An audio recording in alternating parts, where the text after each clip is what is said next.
Françaises, Français, mes chers compatriotes, depuis quelques semaines, notre pays fait face à la propagation d'un virus, le Covid-19, qui a touché plusieurs milliers de nos compatriotes. J'ai bien entendu ce soir, avant toute chose, une pensée émue et chaleureuse pour les familles et les proches de nos victimes. Cette épidémie, qui affecte tous les continents et frappe tous les pays européens, est la plus grave crise sanitaire qu'ait connue la France depuis un siècle. Dans l'immense majorité des cas, le Covid-19 est sans danger. Mais le virus peut avoir des conséquences très graves, en particulier pour celles et ceux de nos compatriotes qui sont âgés ou affectés par des maladies chroniques comme le diabète, l'obésité ou le cancer. Durant plusieurs semaines, nous avons préparé, agi.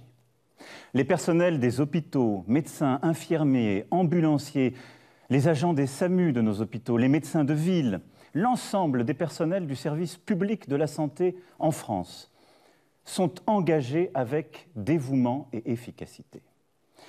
Si nous avons pu retarder la propagation du virus et limiter les cas sévères, c'est grâce à eux. Parce que tous ont répondu présent. Tous ont accepté de prendre du temps sur leur vie personnelle, familiale, pour notre santé. C'est pourquoi, en votre nom, je tiens avant toute chose à exprimer ce soir la reconnaissance de la nation à ces héros en blouse blanche, ces milliers de femmes et d'hommes admirables qui n'ont d'autre boussole que le soin, d'autres préoccupations que l'humain, notre bien-être, notre vie tout simplement. Je veux aussi ce soir saluer le sang-froid dont vous avez fait preuve. Face à la propagation du virus, vous avez pu ressentir pour vous-même, pour vos proches, de l'inquiétude, voire de l'angoisse, et c'est bien légitime.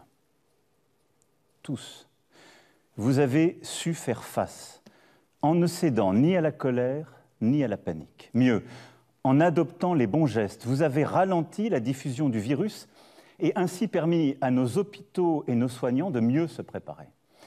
C'est cela, une grande nation.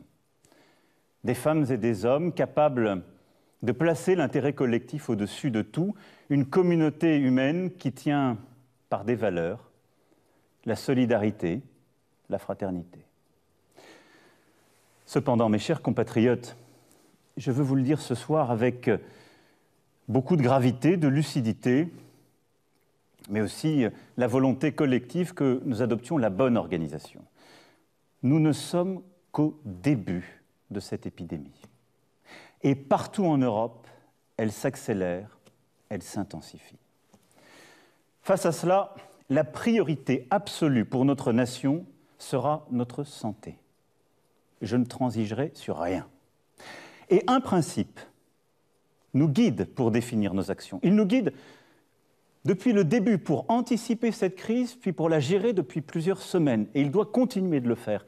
C'est la confiance dans la science. C'est d'écouter celles et ceux qui savent.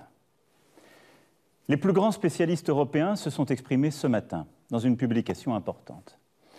J'ai réuni aujourd'hui, avec le Premier ministre, le ministre de la Santé, notre comité scientifique de suivi.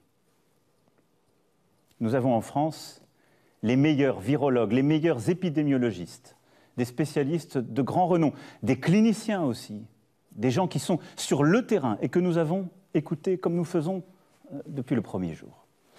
Tous nous ont dit que malgré nos efforts pour le freiner, le virus continue de se propager et est en train de s'accélérer. Nous le savions, nous le redoutions. Ce qui risque de se passer, c'est que la maladie touchera d'abord les personnes les plus vulnérables. Beaucoup d'entre eux auront besoin de soins adaptés à l'hôpital, souvent d'assistance respiratoire. C'est pourquoi, et j'y reviendrai dans un instant, nous prenons des mesures très fortes pour augmenter massivement nos capacités d'accueil à l'hôpital. Car l'enjeu est de continuer à aussi soigner les autres maladies. C'est aussi de se préparer à une possible deuxième vague qui touchera un peu plus tard, en nombre beaucoup plus réduit, des personnes plus jeunes, a priori moins exposées à la maladie, mais qu'il faudra soigner également. Dans ce contexte, l'urgence est de protéger nos compatriotes les plus vulnérables. Et l'urgence est de freiner l'épidémie afin de protéger nos hôpitaux, nos services d'urgence et de réanimation, nos soignants qui vont avoir à traiter, comme je viens de vous l'expliquer, de plus en plus de patients atteints. Ce sont là nos priorités. C'est pour cela qu'il nous faut continuer de gagner du temps et suivre celles et ceux qui sont les plus fragiles. Protéger les plus vulnérables d'abord. C'est la priorité absolue. C'est pourquoi je demande ce soir à toutes les personnes âgées de plus de 70 ans, à celles et ceux qui souffrent de maladies chroniques ou de troubles respiratoires, aux personnes en situation de handicap, de rester autant que possible à leur domicile. Elles pourront bien sûr sortir de chez elles pour faire leurs courses, pour s'aérer, mais elles doivent limiter leur contact au maximum. Dans ce contexte, j'ai interrogé les scientifiques sur nos élections municipales, dont le premier tour se tiendra dans quelques jours. Ils considèrent que rien ne s'oppose à ce que les Français, même les plus vulnérables, se rendent aux urnes. J'ai aussi demandé au Premier ministre, il l'a fait encore ce matin, de consulter largement toutes les familles politiques. Et elles ont exprimé la même volonté. Mais il conviendra de veiller au respect strict des gestes barrières contre le virus et des recommandations sanitaires. Je fais confiance aux maires et au civisme de chacun d'entre vous. Je sais aussi que les mairies et les services de l'État ont bien organisé les choses.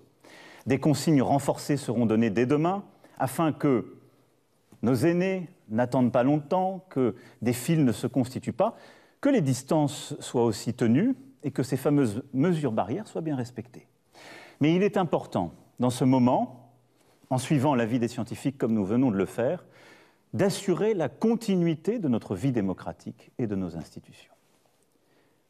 Voilà, la priorité des priorités aujourd'hui est donc de protéger les plus faibles, celles et ceux que cette épidémie touche d'abord. La deuxième, c'est de freiner l'épidémie. Pourquoi ? Le ministre de la Santé, le directeur général de la Santé vous l'ont expliqué à plusieurs reprises, pour éviter l'accumulation de patients qui seront en détresse respiratoire dans nos services d'urgence et de réanimation.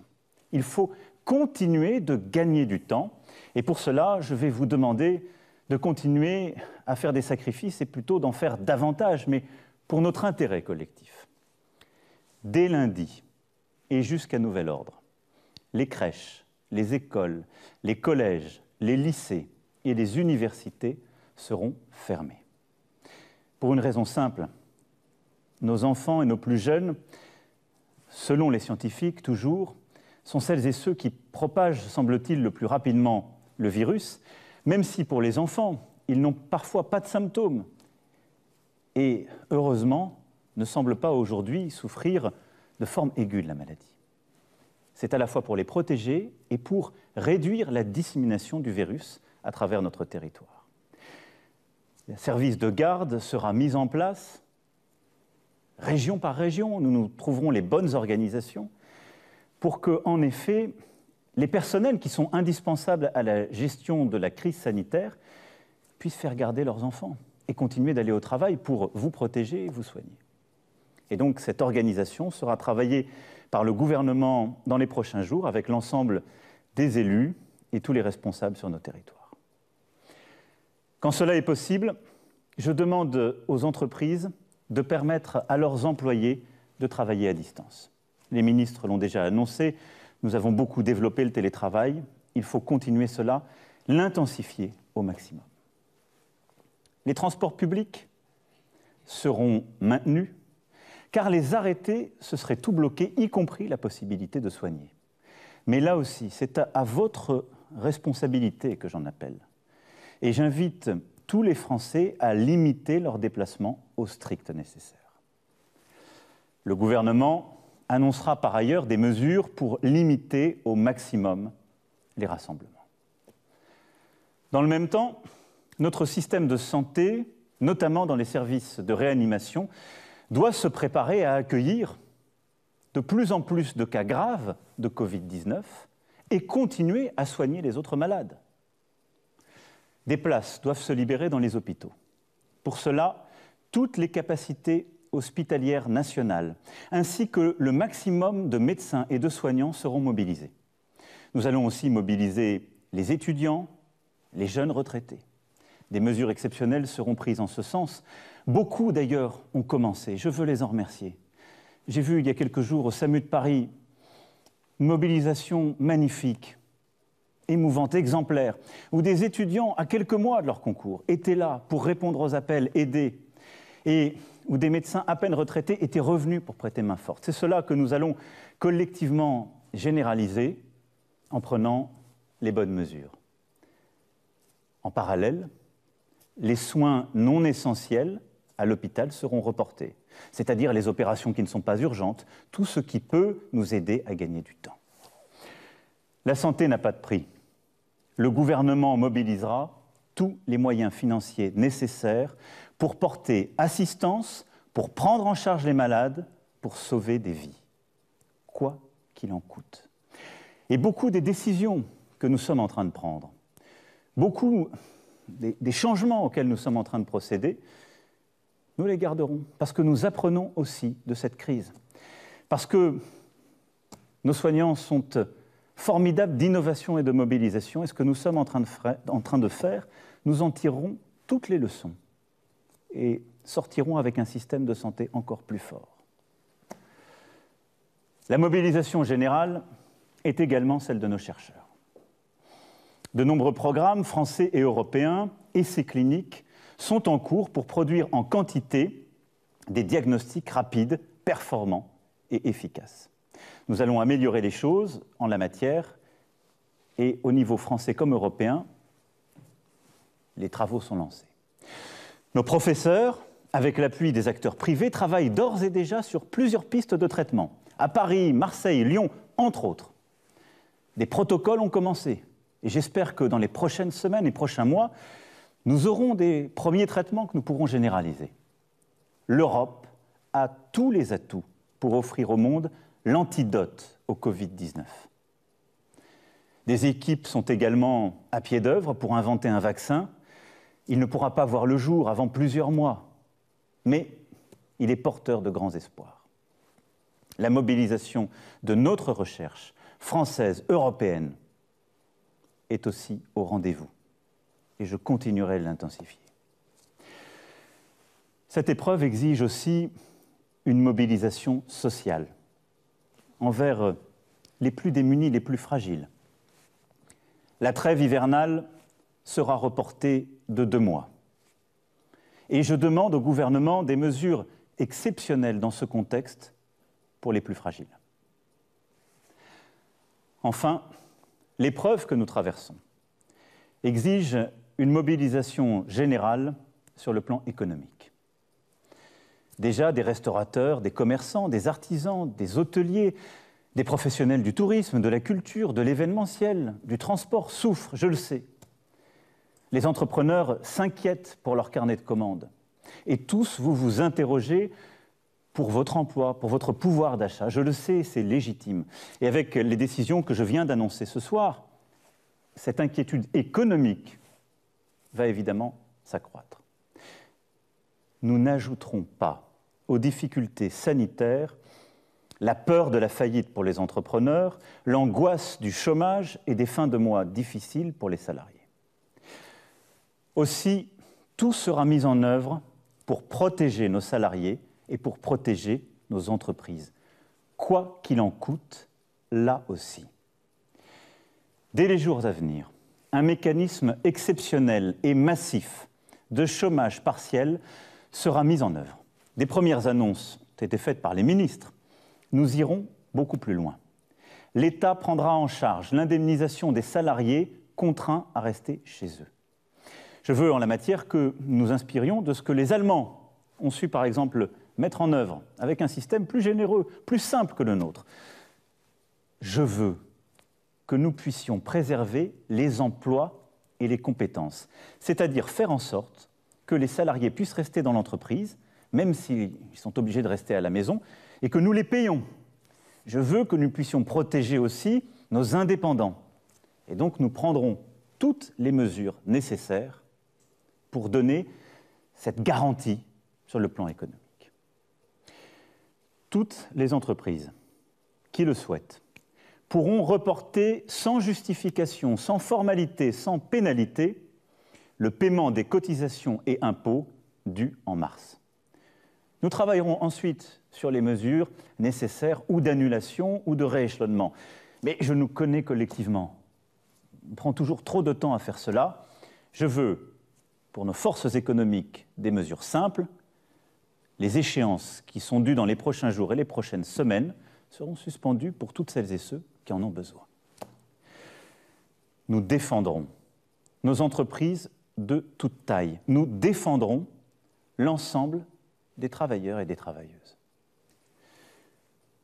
En parallèle, j'ai demandé au gouvernement de préparer d'ores et déjà un plan de relance national et européen cohérent avec nos priorités et nos engagements pour l'avenir.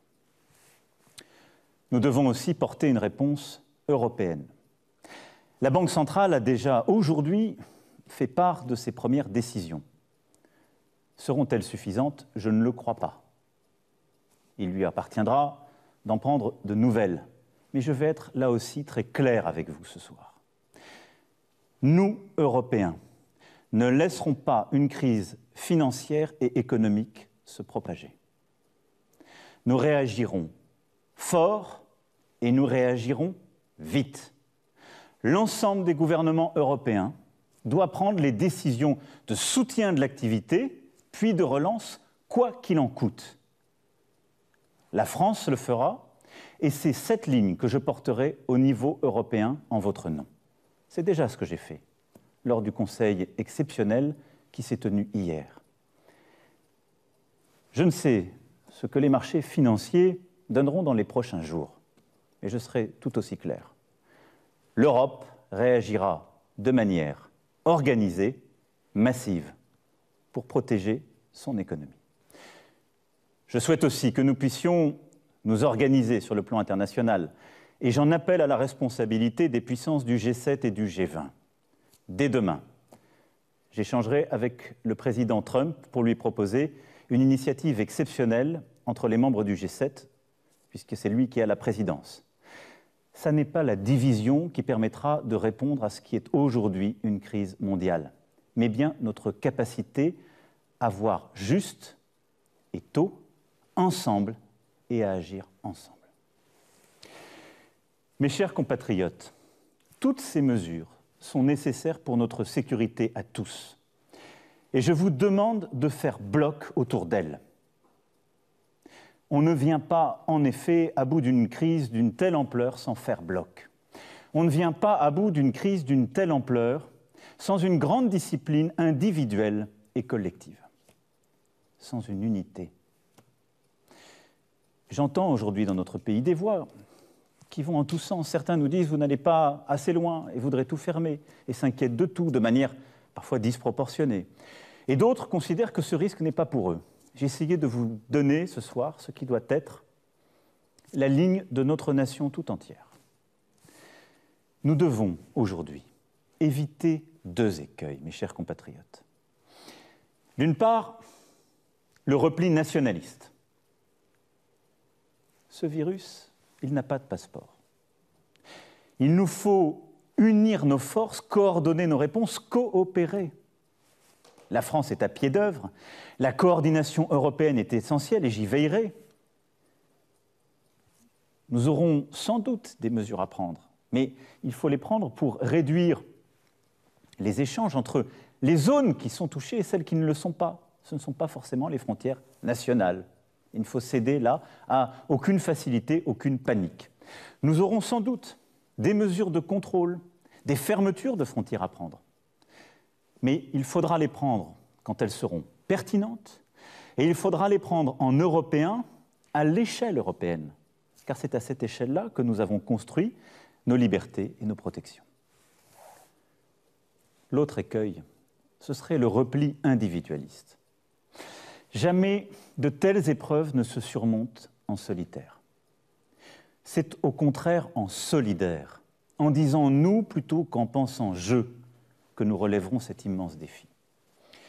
C'est pourquoi je veux vous dire ce soir que je compte sur vous, pour les jours, les semaines, les mois à venir.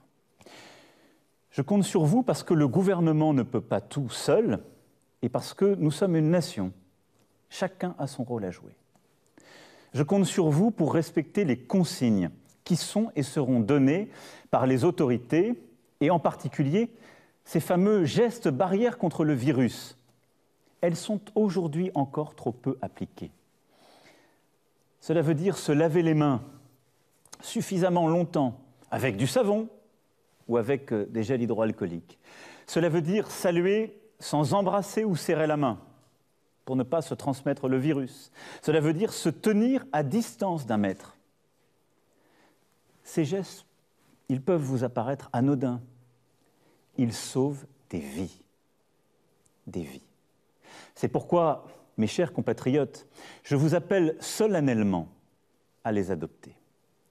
Chacun d'entre nous détient une part de la protection des autres, à commencer par ses proches. Je compte sur vous aussi pour prendre soin des plus vulnérables de nos compatriotes. Ne pas rendre visite à nos aînés, c'est, et j'en ai bien conscience, un crève-cœur. C'est pourtant nécessaire temporairement. Écrivez, téléphonez, prenez des nouvelles, protégez en limitant les visites. Je compte sur vous, oui, pour aussi aider le voisin qui, lorsqu'il est personnel soignant, a besoin d'une solution de garde pour ses enfants, pour aller travailler et s'occuper des autres. Je compte sur les entreprises pour aider tous les salariés qui peuvent travailler chez eux à le faire. Je compte sur nous tous pour inventer dans cette période de nouvelles solidarités. Je demande à ce titre au gouvernement de travailler avec les partenaires sociaux, avec les associations, dans cette direction. Cette crise doit être l'occasion d'une mobilisation nationale de solidarité entre générations. Nous en avons les ressorts, il y a déjà des actions qui existent sur le terrain. Nous pouvons faire encore plus fort, tous ensemble. Je compte évidemment aussi sur tous nos soignants. Je sais tout ce qu'ils ont déjà fait, je sais ce qu'il leur reste à faire. Le gouvernement et moi-même serons là, nous prendrons toutes nos responsabilités pour vous. Je pense à tous nos soignants à l'hôpital qui auront les cas les plus graves à traiter, mais aussi beaucoup d'urgences. Je pense aux médecins, aux infirmiers, aux infirmières, à tous les soignants qui sont aussi hors de l'hôpital, qui se sont formidablement mobilisés, que nous allons de plus en plus solliciter dans les semaines à venir. Je sais pouvoir compter sur vous. Le ministre de la Santé aura l'occasion aussi de préciser dans les prochaines heures les règles pour que nous vous aidions à bien vous protéger contre le virus. C'est le respect que nous avons envers vous et c'est évidemment ce que la nation vous doit. Les règles seront claires pour chacun, elles seront là aussi proportionnées et expliquées. Je compte sur vous, toutes et tous, pour faire nation, au fond, pour réveiller ce qu'il y a de meilleur en nous, pour révéler cette âme généreuse qui, par le passé, a permis à la France d'affronter les plus dures épreuves. Mes chers compatriotes, il nous faudra demain tirer les leçons du moment que nous traversons. Interroger le modèle de développement dans lequel s'est engagé notre monde depuis des décennies et qui dévoile ses failles au grand jour. Interroger les faiblesses de nos démocraties. Ce que révèle d'ores et déjà cette pandémie, c'est que la santé gratuite, sans condition de revenus, de parcours ou de profession, notre État-providence, ne sont pas des coûts ou des charges, mais des biens précieux, des atouts indispensables quand le destin frappe. Ce que révèle cette pandémie, c'est qu'il est des biens et des services qui doivent être placés en dehors des lois du marché. Déléguer notre alimentation, notre protection, notre capacité à soigner, notre cadre de vie, au fond, à d'autres, est une folie.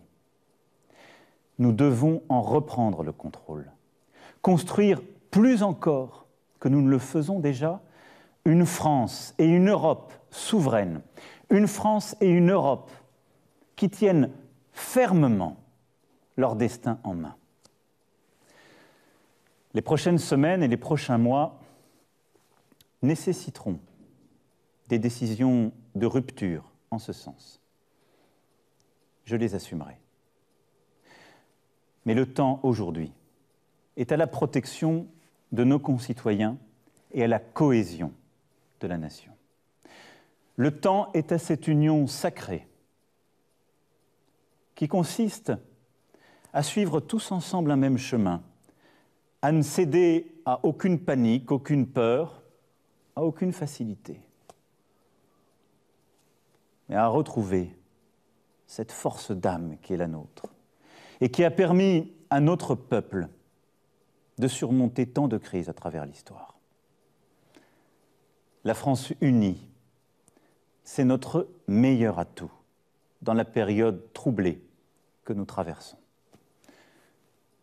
Nous tiendrons tous ensemble. Vive la République, vive la France.